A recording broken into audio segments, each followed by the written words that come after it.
Okay, so we are starting this module 2, uh, corporate restructuring, insolvency and winding up, and it is a topic we are discussing previous year question paper, and now we are at question number 3, that is we need to find out the difference between outbound merger and inbound merger, which one appears more beneficial to the corporate India, means corporate India ke according which one is the more beneficial. So we know that outbound merger is one where Indian company has merged with a foreign company, and according to all properties, assets, liabilities and all the employees of the Indian company will be transferred to the foreign company. In an outbound merger or acquisition, a domestic company basically purchases a merge with another company or merges with another company. Now on the other hand, if you talk about inbound merger, that refers to the merging of a foreign entity with a domestic company, such as we know that Tata has acquiring Chorus and Jaguar, and in inbound merger we know that is Chorus over outbound merger for the region inflow of the foreign direct investment. So in inbound merger that scores over outbound merger for the reasons of the inflow of FDI. Okay, technology, widening the national market to the international level, improved operational standards, improving human relations at global level, that apart from elevation to the prestige globally. So inbound merger is much more beneficial. Now what is the difference between external reconstruction that's superior to internal reconstruction?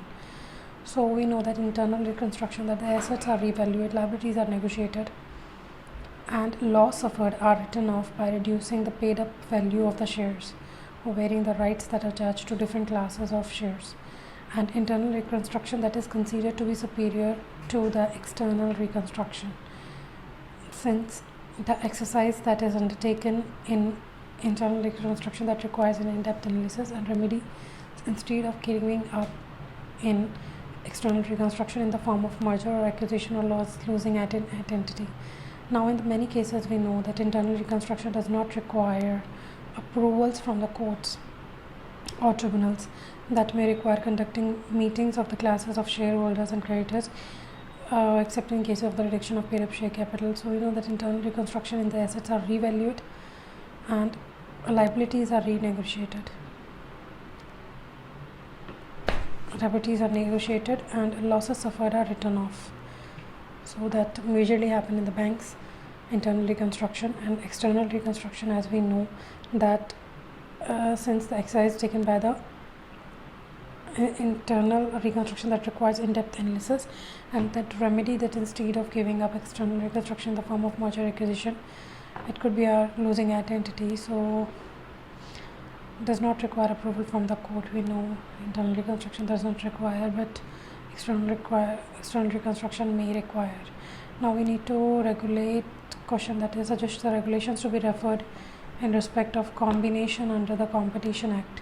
So regulations as per the combination of the Competition Act, we know here that section 6 of the Competition Act that regulates a combination by prohibiting any enterprise or person from entering into the combination which causes or is likely to cause an appreciable adverse effect on competition within the relevant market in India. So section 6 of the Competition Act that requires a combination by prohibiting any person. They are basically prohibiting any person or enterprises that to enter into any combination which may or likely to cause any appreciable adverse effect. So it is an appreciable adverse effect on a chain competition within the relevant market in India. Relevant market, okay, not every market, but within the relevant market to that product. Now that any person who possesses to enter into combination shall give notice to the commission in form of specified, and fees may be determined disclosing the details of the proposed combination. Means here in this case what has happened, that any person who possesses to enter, means if some company or person has want to enter into such combination, they may give notice to the commission, and also the form that needs to be filled, fees also need to be paid, and they have to disclose the details related to such proposed combination. Now any person who wants to enter into combination shall comply with the Competition Commission of India procedures, whatever be the procedures that has been laid down by the Competition Commission of India, that has to be regulated and that has to be comply with. Now, the provision of this combination shall not be applicable to share subscription or financing facility by the public financial institution, foreign financial institutional, any bank or venture fund. So now we have another topic, that is the Pacman defense. We know that Pacman defense is a defensive mechanism used against the hostile takeover. So it is used against the hostile takeover, okay, usually in hostile takeover. So wherein the target firms turns around the table and acquire the firm which has made the hostile bid or has initiated the takeover. ठीक है कि भाई तुम हमको लेने आ रहे हो, हम तुम्हें उल्टा टर्न ऑफ कर देंगे, टर्न टेक ओवर करने के लिए इनिशिएट करेंगे. Now the Pacman defense is a strategy by the promoters of the target company to make the counter offer to existing shareholder that may demoralize the acquirer from the proposal.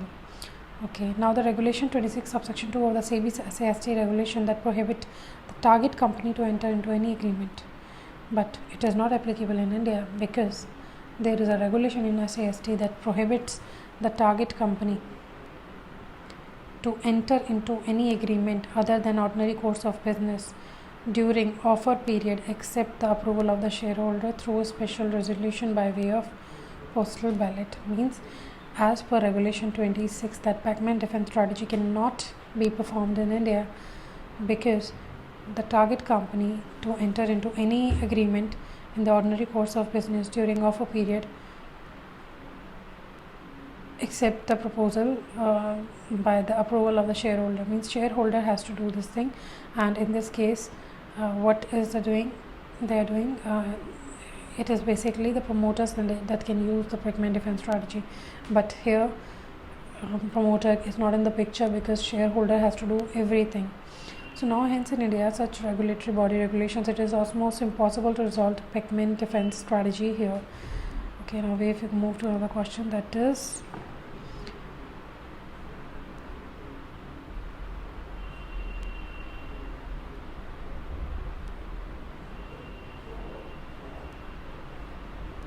okay, there are certain practices that should be kept in India while entering into a cross-border merger. So what are the certain practices that should be kept in mind if we want to move to a cross-border merger? So here we know that a cross-border merger do have a practical difficulty, hence certain practicalities need to be kept in mind. That is, companies involved in cross-border mergers shall answer the regulatory actions, okay, if any, prior to the merger with respect to the non-compliance, contravention, violation as the case may be, any act, rules, regulations that may be made and thereunder, due diligence of the target firms, a risk benefit that analysis and valuation of the both sides of to the excess the compatibility. Now it also has to ensure that the other company is within the prescribed jurisdiction, mostly in case of outbound merger, and also get familiarized with the regulatory and political landscape of the other company cross-border. Okay, due diligence of the target company also need to be considered, risk benefit analysis also need to consider, and prescribed jurisdictional, mostly in case of outbound mergers, also get familiarized with the regulatory and political landscape of that company across the border. Now we have another question, that is a corporate insolvency resolution process that against A Limited was initiated on the application of its financial creditors, but the process was not completed within the time limit specified. Okay, so now before completion of CIIP timeline, committee of the creditors voted for 70% voting shares in favor of the proposal that seeks for extension of period. Okay, 70% voting share is in favor. Now we know that we need only 66%. So resolution, they want extension of time by voting so obtained. So let's go with the answer.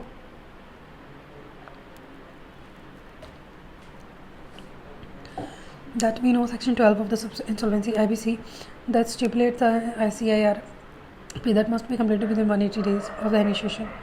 So there has to be 180 days of the initiations, and the extreme circumstances, if the CRP is not completed, the resolution professional shall file an application shall file an application on to educated authority for the timeline, and when it is instructed by the COC resolve within 60% voting shares.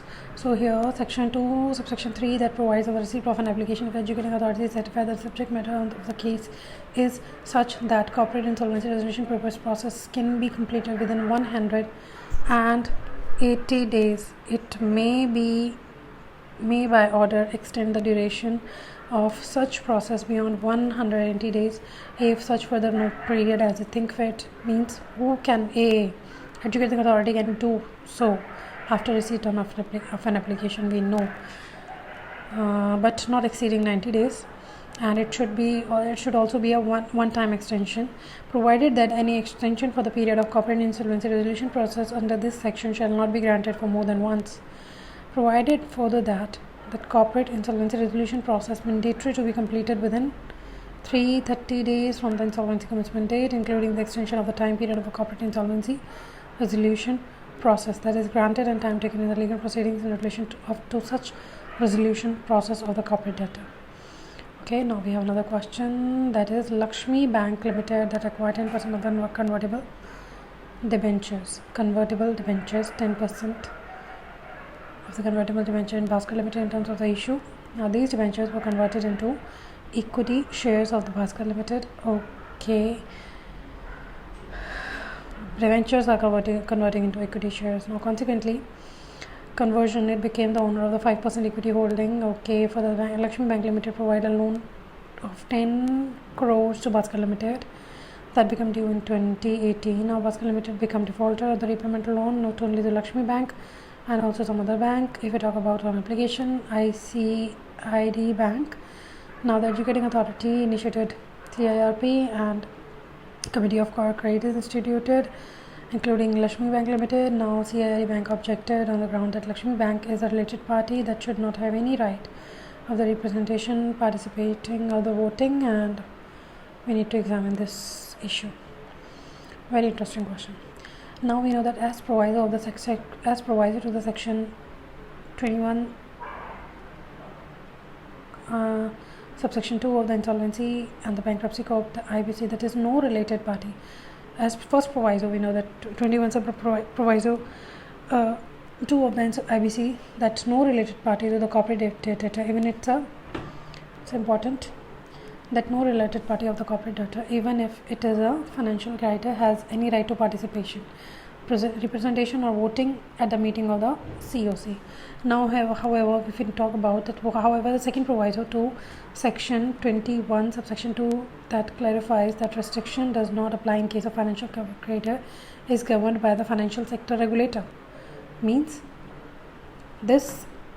the restriction that does not apply in case of financial creditor is governed by the financial sector regulator, is not considered as related party solely on account of conversion or substitution of debt equity or instrument that convertible and equity shares, or completion of such transaction as may be prior to the insolvency IBC.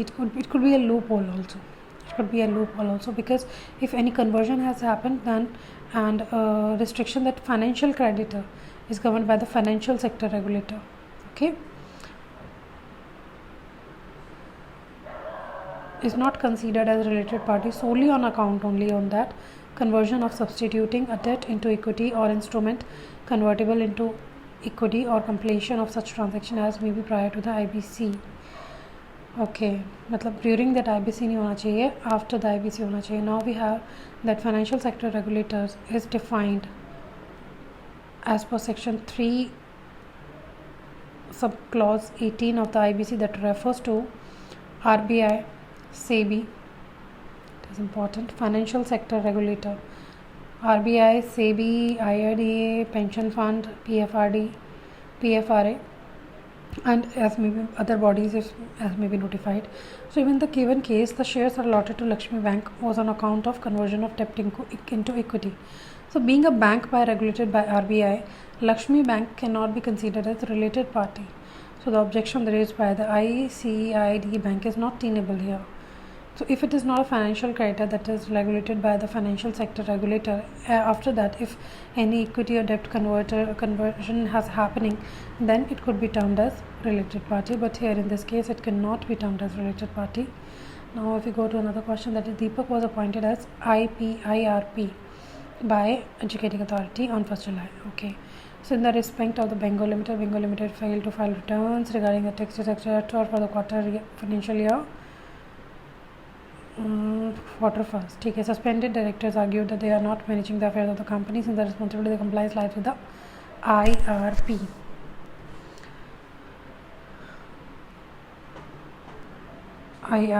Now we need to offer here, we need to clarify with the intention of the suspended director is justified. I don't think so, because IRP has been appointed in 1st July. So let's go with the question here. Since section 17 of the IBC that lists out the powers of an IRP to do all such act and execute all documents in the name of, to do all such acts and to execute documents in the name of corporate debtors for effective discharge of its responsibility. Now if we talk about section 17 subsection 2 clause E of the IBC that specify that IRP is responsible for complying with the requirement under the law for the time being in force of the corporate debtor. So here, however, section 17 subsection 1 clause C that requires the officers and managers of the corporate debtor shall report to the IRP for accessing document and records. Now officers that include directors are suspended in terms of section 17 clause 1b. Now although responsibility lies with the IRP for compliance, yet the suspended directors need to discharge their duties at the instruction of the IRP. Thus in the given case, directors cannot claim that their responsibility and they are duty bound to extend all cooperation to IRP for timely compliances. So here they talk that requires that officers and manager of the corporate debtors shall report to IRP for accessing documents and records. Officers that include directors that are suspended, so that responsibility lies, but yet the suspending directors need to discharge their duties and at the instruction of IRP. Okay, now we have another question, that is Omega Limited. Omega Limited is a securitization and restructuring company in terms of the SARFAESI Act, Securitization and Reconstruction of Financial Assets and Enforcement of Security Interest Act 2002. The certificate thus issued was cancelled by the competent authority. However, Omega Limited is holding certain investment of the qualified institutional buyer at the time of cancellation. Now we need to offer the views regarding the authority that cancels the registration and rights of the Omega Limited against such cancellation. Here the topic is that RBI is the authority to cancel the registration granted to an ARC, that is Asset Reconstruction Company. So RBI is an authority to cancel the registration that is granted to Asset Reconstruction Company in terms of section 4 of the SARFAESI Act. Authority to cancel, okay, to cancel the registration that is granted to an ARC in terms of section 4 of the SARFAESI Act. So Omega Limited that can prefer an appeal to the central government within the period of 30 days of the cancellation that is communicated to it.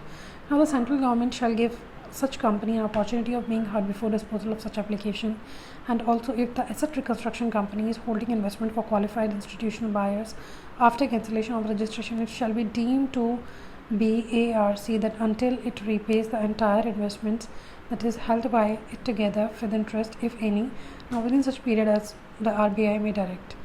Now we have another question, that is question number 5, and there are 5 questions to be discussed. Now the bank took over the management of the company as per the SARFAESI. Okay, appointed 5 director, consequently removing Suresh, which is an executive director. Now Suresh demanded compensation for the loss of office as he has unpaid salary for last 2 months, and will he be entitled to loss for office of unpaid salary? Yes, because section 16 of the SARFAESI Act this entitles any directors, managers or manager for claiming any compensation. So here is this entitles. SARFAESI disentitles any director, manager or managing from claiming any compensation for the loss of office. Now section 16 subsection 2 of the act that aforesaid provision does not affect the right of the such person to cover from the business of borrower money recoverable otherwise by way of compensation. Suresh was removed. He can claim his unpaid salary but not compensation for loss of office. Okay, he can claim for the unpaid salary. As well as his unpaid salary. Unpaid salary can be claimed, but compensation for loss of office cannot be claimed. Now here we have another topic, that how could the right of dissenting shareholders to a scheme of merger be resolved? How could the right of dissenting shareholders to a scheme of merger, we can resolve such right of dissenting shareholders?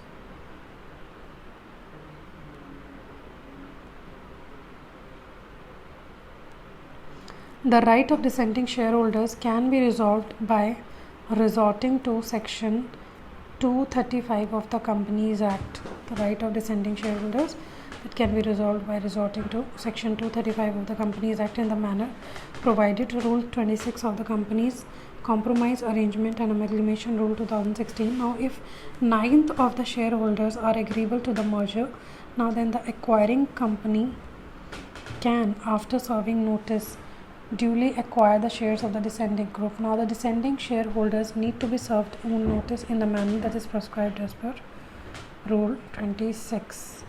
And the question is, how could the right of dissenting shareholders to a scheme of merger be resolved? How they can resolve it? The right of dissenting shareholder can be resolved by resorting to the section 235 of the Companies Act in the manner provided Rule 26. Now, if the 9/10, so here the topic is that if the 9/10 of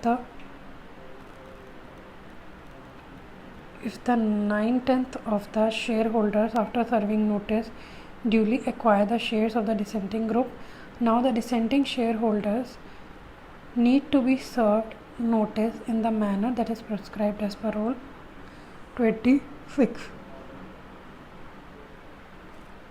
Move to the another, that what are the powers and obligations of a liquidators that regarding unpaid capital, uncalled capital or unpaid capital contribution.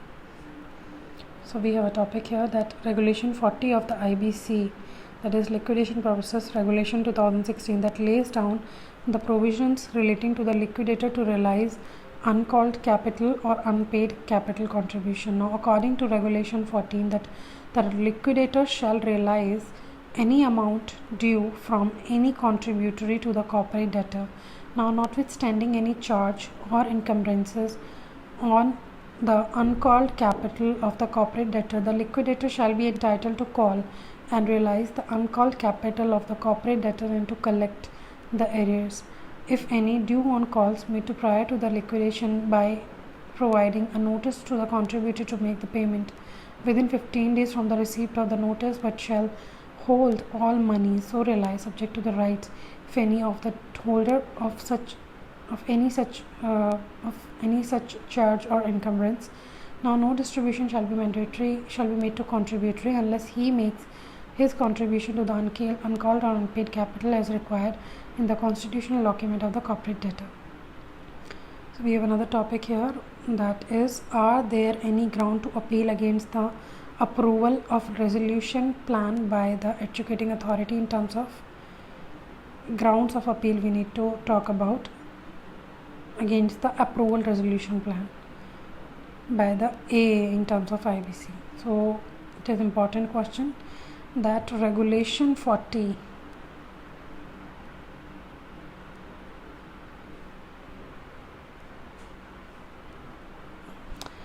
okay, we'll start from these two questions in the next. We will start all these three questions in the next video. Okay.